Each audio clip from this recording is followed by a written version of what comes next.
नित्यानन्दं परमसुखदं केवलं ज्ञानमूर्तिं द्वन्द्वातीतं गगनसदृशं तत्त्वमस्यादिलक्ष्यम् एकं नित्यं विमलमचलं सर्वधी साक्षिभूतं भावातीतं त्रिगुणरहितं सद्गुरुं तं नमामि.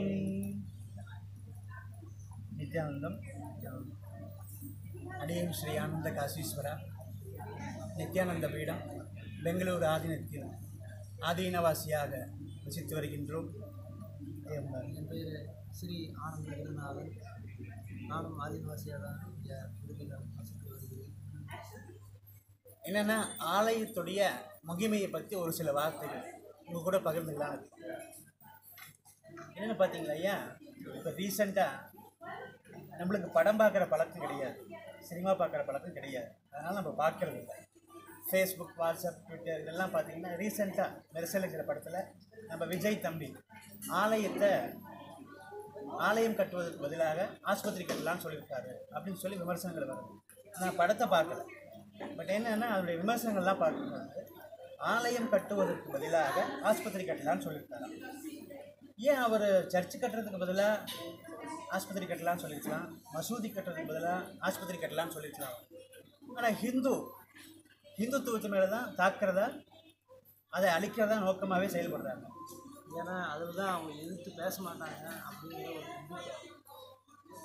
இதோ இது ஒரு கிறிஸ்துவ மதத்தை பற்றியோ இல்லை வேறு முஸ்லீமை பற்றியோ அவங்க பேசியிருந்தாங்கன்னா இந்நேரம் உலகம் பூராமே கொதிச்சு இருந்திருப்பாங்க, அதுக்கு எதிர்ப்பு தெரிவித்து ஆர்ப்பாட்டம் பண்ணியிருப்பாங்க. ஆனால் நம்ம இந்து அந்த மாதிரி செய்யறது எதையுமே நம்ம ஈஸியாக எடுத்துக்கிறோம். அது வந்து அமைதியாக இல்லை.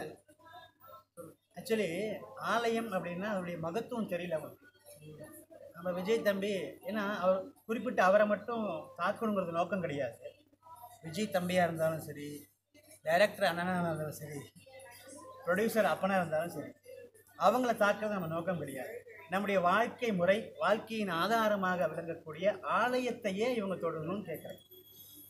நான் என்ன சொல்கிறேன்னா, அவங்கள தொடர்றது நம்ம நோக்கம் கிடையாது. நம்ம வாழ்க்கை முறையில் இவங்க விமர்சனம் பண்ணக்கூடாது, அது முற்றிலும் தவறு, கண்டிக்கத்தக்கக்கூடிய விஷயம். ரொம்ப தெளிவாக கண்டிக்கிறேன்.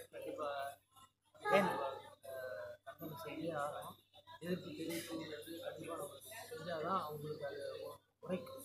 ஏன்னா ஆலயம்னா ஐயா எல்லாமே ஆலயம் தாங்க ஐயா. முதல்ல தேவாலயம், சக்தி நிரம்பக்கூடிய தேவாலயம். நம்ம சாப்பிட்றோமே உணவு, அன்னாலயம்,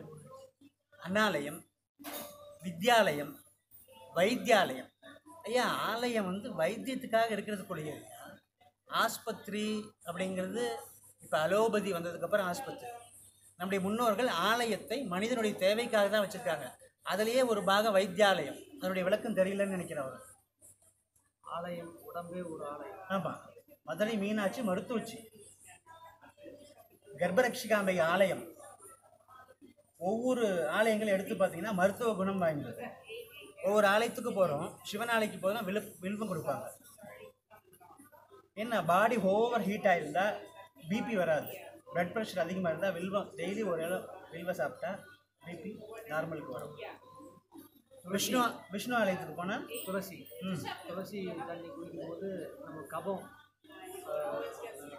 சமநிலைக்கு வரும். ஆமாம், வாத பித்த கபம் மூன்றும் சமப்படுத்தக்கூடியது தான் இந்த ஆலயத்தில் கொடுக்கக்கூடிய பிரசாதமே. அதுக்காக அதனால் இந்த ஆலயத்தை மையமாக வச்சு பேசுகிற கருத்து ரொம்ப தப்பு.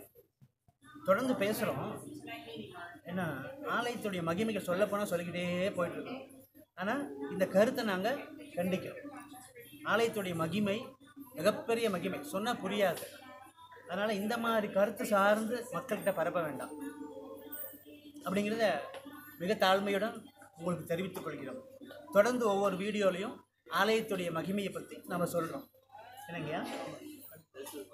ஆலயத்தை பற்றி பேசிய ஆலயம் உடம்பே ஒரு ஆலயம்னு சொல்லியிருக்காங்க.